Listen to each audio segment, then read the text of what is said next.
الحمد لله رب العالمين. اللهم صل على سيدنا وشفيعنا مولانا محمد وعلى آله وأصحابه أجمعين. أما بعد، السلام علیکم ورحمۃ اللہ تعالی وبرکاتہ. معزز سامعین، مناظرین، آپ تمام کا استقبال ہے اس محفل ذکر قصص الانبیاء علیہم الصلاۃ والسلام میں خوش آمدید ہے. معزز سامعین، اس مبارک نورانی رحمانی محفل ذکر قرآن و حدیث جس میں انبیاء علیہ الصلاۃ والسلام کا تبصرہ ہو رہا ہے کہ آپ نے اس سے پہلے کی 2 قسطوں میں اہمیت قصص الانبیاء پر قرآن و حدیث کی روشنی میں سماعت فرمایا کہ اس کی اہمیت کیا ہے. جس نے بھی قصص الانبیاء کے سننے یا پڑھنے یا اس پر انبیاء علیہ الصلاۃ والسلام کی تعلیمات پہ چلنے سے کوتاہی کی، اس نے قرآن عظیم کا ایک عظیم حصہ کھو دیا.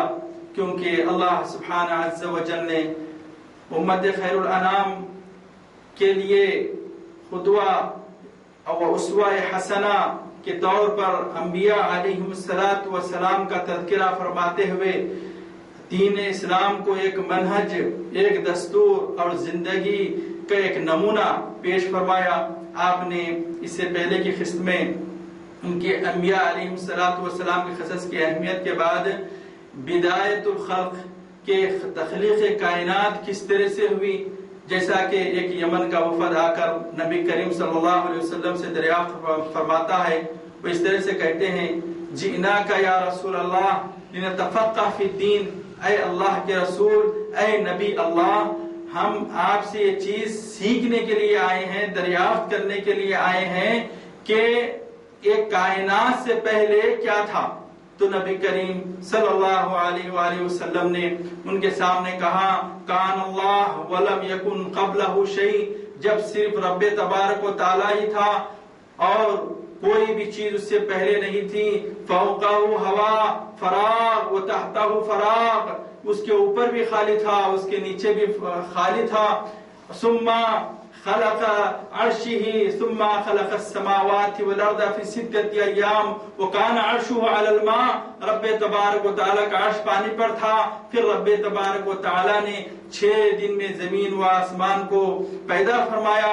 ہفتے کے دن زمین کو، اتوار کے دن زمین پر پہاڑوں کو، پھر پیر کے دن درختوں کو، منگل کے دن مکروہات کو اور چہارشنبے کے دن روشنی کو، جمعرات کے دن جانوروں کو اور جمعے کی آخری ساعت میں حضرت آدم علیہ السلام کو اللہ سبحانہ وتعالی نے مغرب اور عصر کے درمیان میں پیدا فرمایا.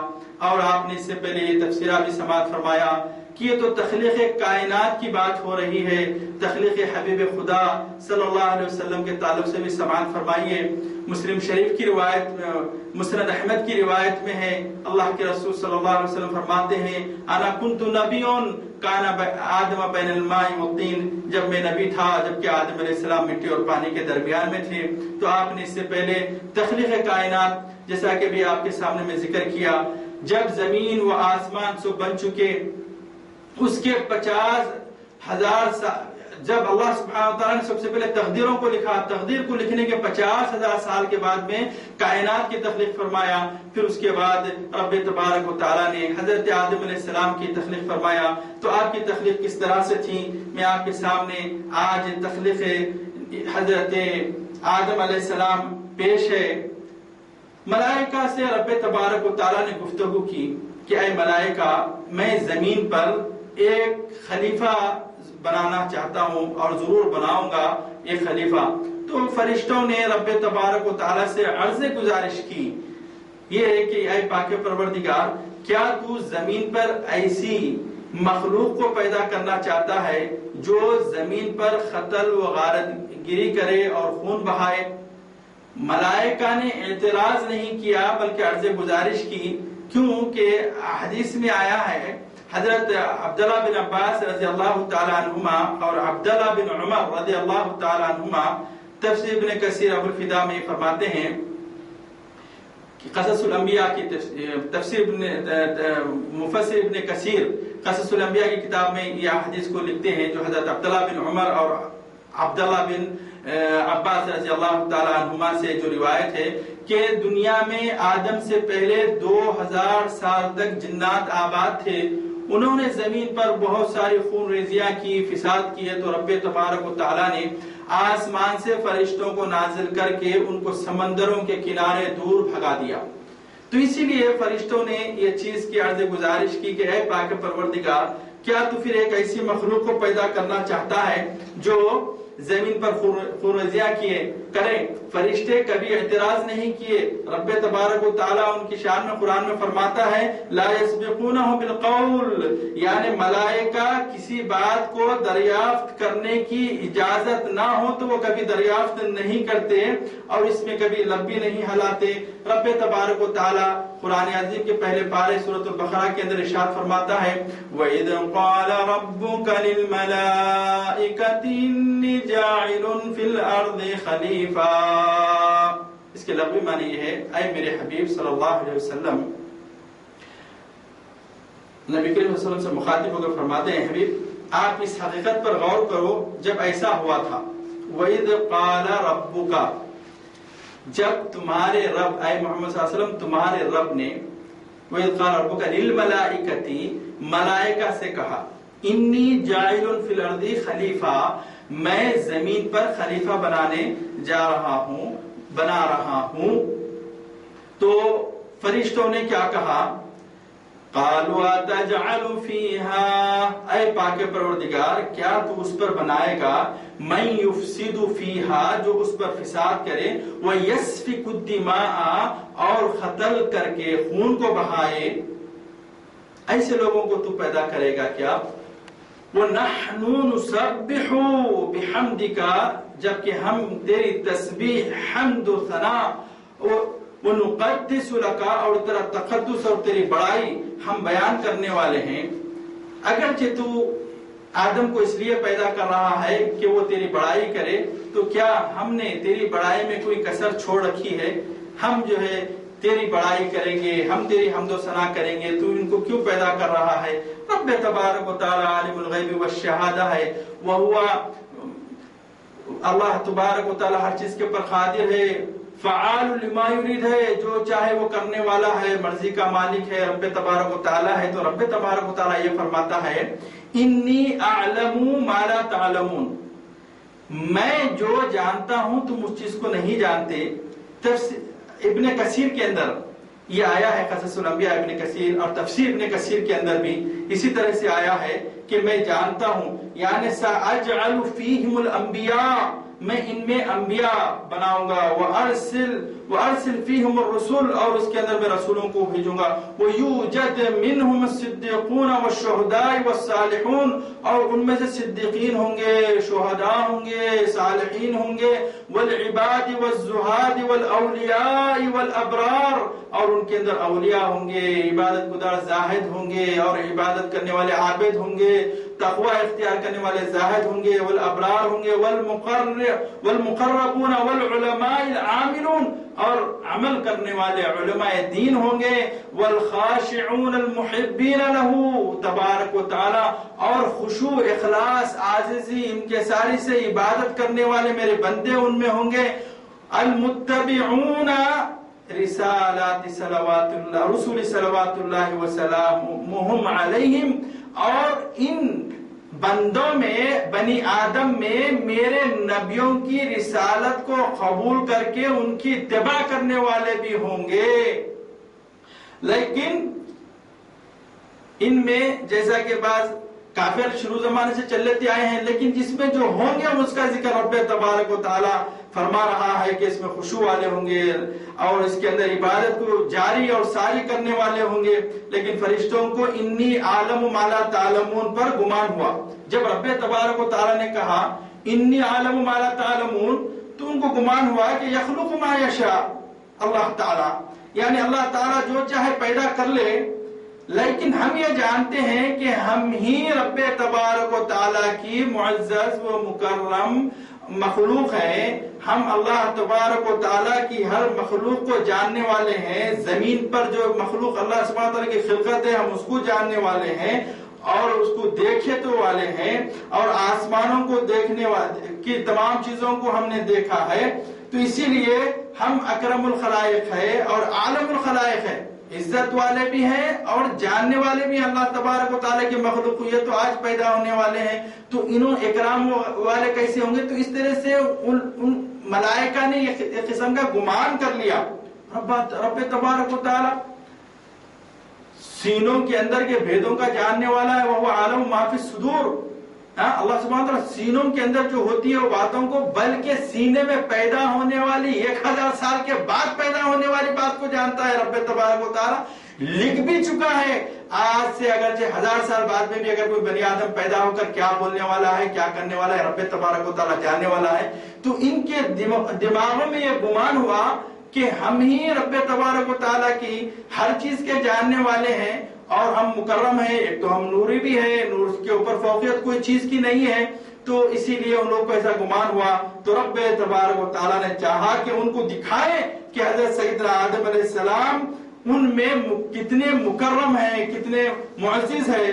بہرحال جب رب تبارک و تعالیٰ نے آدم علیہ السلام کی تخلیق کرنا چاہا تو فرشتوں کو حکم دیا کہ زمین پر جا کر مختلف خطوں سے، یعنی زمین پر جاؤ اور زمین سے جیسا کہ ہندوستان سے مٹی کو اٹھاؤ، عربستان سے مٹی کو اٹھاؤ، انگلستان سے مٹی کو اٹھاؤ اور ہر قسم کی ریت کو اٹھاؤ، پتھریلی زمین کو اٹھاؤ، بنجر زمین کو اٹھاؤ، زراعت والی زمین کی مٹی اٹھاؤ. یہ تمام مٹیوں کو جمع کر لاؤ. اسی وجہ سے بنی آدم یعنی انسانوں کے اندر اشکال و الوان ہیں کہ کوئی گورا ہے، کوئی کالا ہے، اور کوئی لمبا ہے، کوئی گڈا ہے، کسی کا مچپٹا ہے، کسی کا گول ہے، کسی کا لامبا ہے. مختلف حصوں کے حساب سے یہ چیزیں اس کے اندر ہوتی گئی ہیں. تو جیسا کہ تمام زمین کے اندر بھی آپ نے دیکھا ہے کہ کوئی خطہ زراعت والا ہوتا ہے، کوئی خطہ بنجر ہوتا ہے کہ جس کے اوپر نہ پھول ہوتے ہیں نہ پھل ہوتے ہیں. تو سیراب زمین جو ہوتی ہے اس کے اوپر بنجر زمین حسد کرتی ہے. اسی طرح آپ نے دیکھا ہوگا بعض لوگ ایسے بے رخے ہوتے ہیں کہ اگرچہ آپ ان سے کتنی بھی اچھائی سے، احترام سے، محبت سے بات کرو یا ان کو راضی کرنے کے لیے کتنے بھی ہیجلے چاوا کرو وہ کبھی راضی ہوتے نہیں. کتے کی دم ٹیڑھی کی ٹیڑھی. یہ زمین کی تاثیر ہے جو جس طرح سے لے لیے. رسول اللہ صلی اللہ علیہ وسلم فرماتے ہیں کہ منہم الحزن ومنہم السہل، یعنی بعض ان میں سے ایسے ہوتے ہیں کتنا بھی ان کو راضی کرنے کی کوشش کرو وہ راضی نہیں ہوتے. ومنہم السہل، بعض تو ایسے ہوتے ہیں کہ تھوڑی سی بات سلام علیکم بول کے بول دو تو وہ گھل مل جاتے ہیں جیسا کہ آپ کو سالوں سے پہچانتے ہیں. اس طرح سے ہو جاتے ہیں. تو یہ زرخیز زمین والے، اچھی زمین والے، اچھی فطرت والے لوگوں کے میں سے ہوتے ہیں. لیکن اس کا مطلب یہ نہیں ہے کہ وہی زمین کے بسنے والے لوگ ہو. یعنی ہو سکتا ہے ریگستان کا آدمی ہے تو وہاں پر زراعت نہیں ہوتی، انہیں ریگستان کا عرب اس کے سے بے روخا ہے. کہیں پہاڑی زمین ہے تو انہیں وہاں کا ہے نہیں، بلکہ یعنی میرا مطلب بولنے کا یہ ہے کہ آج کے جو آبادی والے ایریوں کے یا علاقوں کے لوگ نہیں، بلکہ یہ خمیر آدم میں ہے. آدم علیہ السلام کے اندر یہ چیز ڈال دی گئی تھی تمام مٹیوں کو ملا کے. تو یہ خمیر پھیل رہا ہے.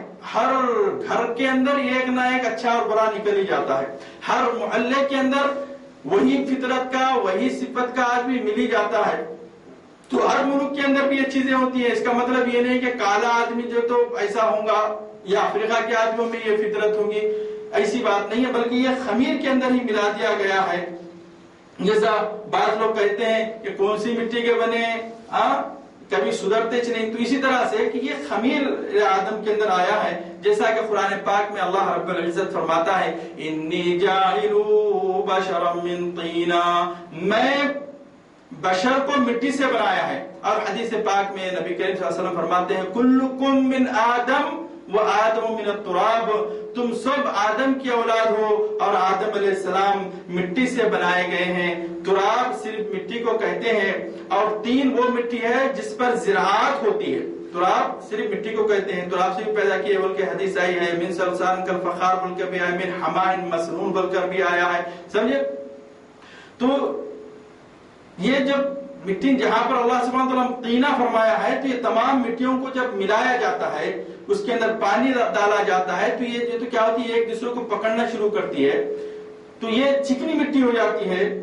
اسی کو یہ چکنی مٹی کو قرآن پاک میں کہا گیا ہے طین لازب، یعنی چکنی مٹی جو وہ مٹی جو چکنی ہو گئی ہے. اسی طرح خمیر آدم علیہ السلام کو ان تمام جگہوں کی مٹی کو ملا کر گوند کر کئی دن تک رکھا گیا. جب وہ طین لازب یعنی خمیر والی اور چکنی مٹی بن گئی تو جب اللہ سبحانہ تعالیٰ نے اپنے دست اقدس سے حضرت نبی اللہ آدم علیہ السلام کا مجسمہ بنایا، اللہ تعالیٰ فرماتا ہے بما خلقت بیدی، یعنی میں وہ جس کو میں نے میرے ہاتھ سے بنایا ہے.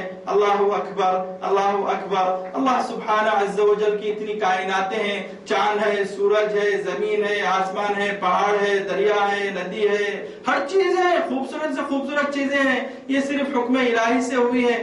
اور اعزاز بنی آدم یہ ہے کہ رب تبارک و تعالیٰ نے انسان کو اپنے ہاتھ سے بنا کر اس کو اکرام سے نوازا ہے. اللہ سبحانہ و تعالیٰ اگر کسی چیز کو کہتا ہو جا تو ہو جاتی.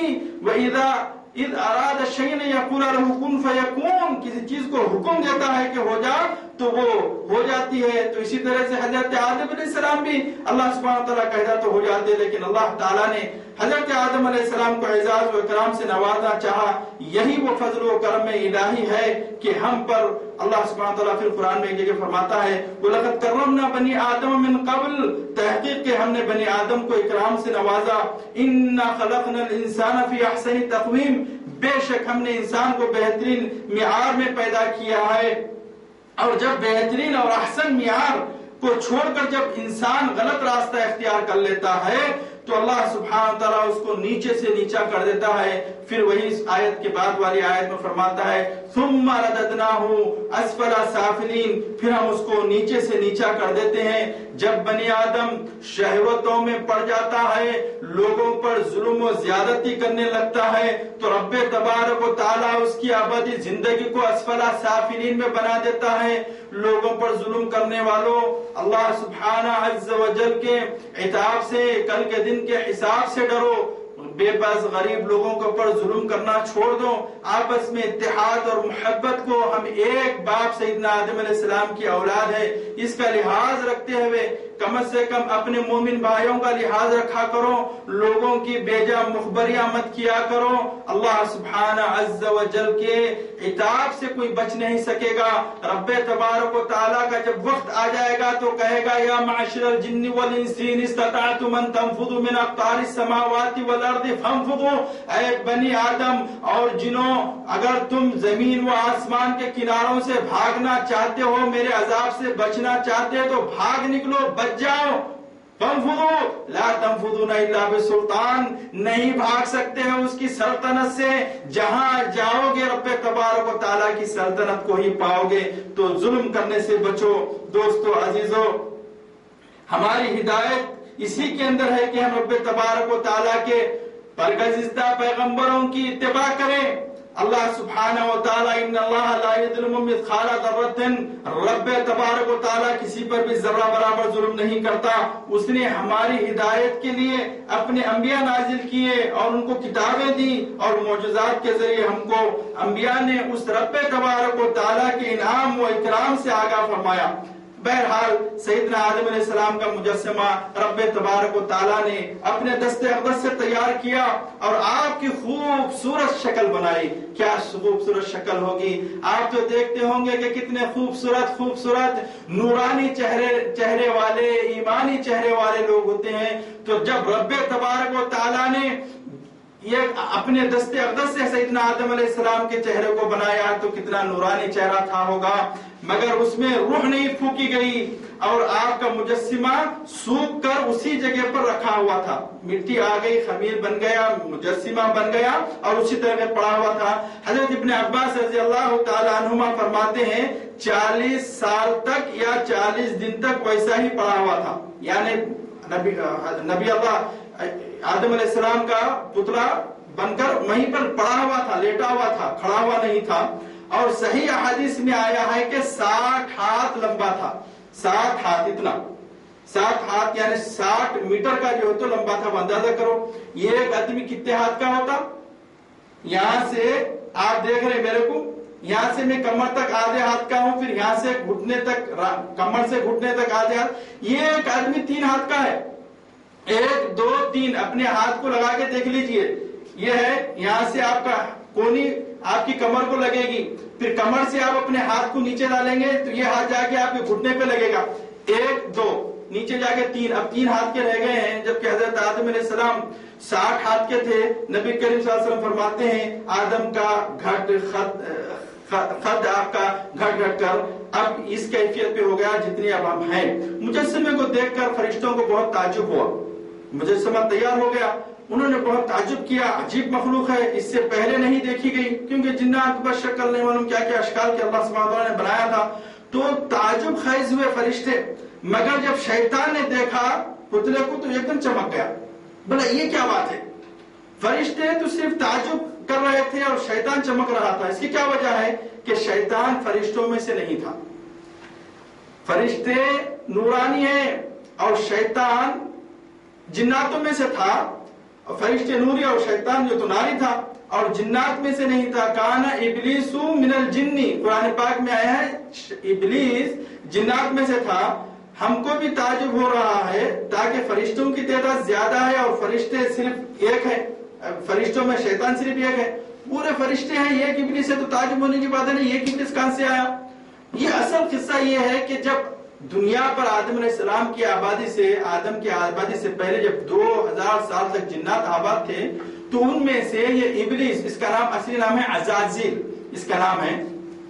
تو یہ اتنا عابد تھا، اتنا عابد تھا، اللہ سبحانہ وتعالی کی بہت عبادت کیا، اتنی عبادت کیا تو اللہ سبحانہ وتعالی وہ تمام مخلوق میں سے ایک کو چن لیا، چن کر آسمانوں پر اٹھا کر بہت بڑا اس کو رتبہ دیا، حتیٰ کہ اس کو تمام ملائکہ کے اوپر بھی جو ہے اس کو برابر رکھا. لیکن حسن بصری رحمت اللہ علیہ فرماتے ہیں یہ ملائکہ میں تو کیا ایک پلک جھپکنے کے درمیانی حصے کے برابر بھی ملائکہ کا یہ برابر نہیں ہو سکتا.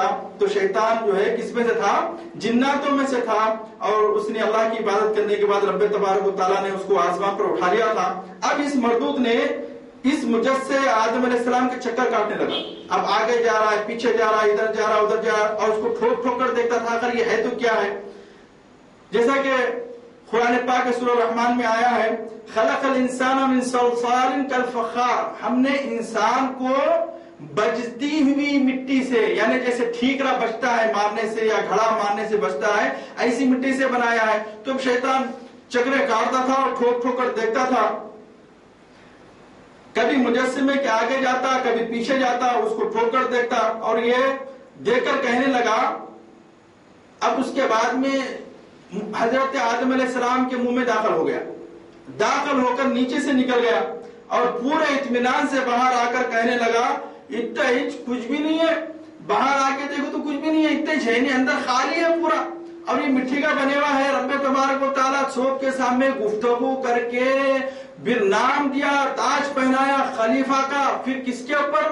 زمین کے اوپر، پوری زمین پر اس کے لیے اتنے درخت بنائے، پہاڑ بنائے، دریا بنائے، نہریں بنائی، ہاں چاند سورج ان کے نظام کے لیے بنایا. اتنی چیزیں کر رہا ہے اس کے واسطے، اس کے اندر کچھ بھی نہیں ہے، تو خالی ہے بالکل. اور فرشتوں سے کہنے لگا پریشان ہونے کی کچھ بھی بات نہیں ہے، میں اندر سے دیکھ کیا یہ فارغ ہے، خالی ہے، اندر سے بالکل کچھ بھی نہیں ہے. سنو دوستو، رب تبارک و تعالی نے شیطان کو جنات میں سے بنایا اور اس کو اپنی معرفت سے نوازا. اس نے اس پر چلا اور اس کی وجہ سے رب تبارک و تعالی نے اس کو بلندیوں پر اٹھا لیا. لیکن اس کو یہ چیز جو اللہ سبحانہ تعالیٰ کا اعزاز تھا پچا نہیں. ایک غلطی کیا شیطان نے، ایک غلطی کیا جس کو اللہ سبحانہ و تعالیٰ نے سب کا سردار بنا کے رکھا تھا. غور و فکر کیجئے، شیطان نے صرف ایک غلطی کیا اور ہر جگہ کہتا ہے میرا رب میرا رب، اور یہ کہتا ہے کہ اے میرے رب میں تمام بنی آدم کو بھٹکا کے رہوں گا، میں ان کو تیرا نافرمان بنا کے رہوں گا. رب کہتا ہے کفریت کس طرح سے کر رہا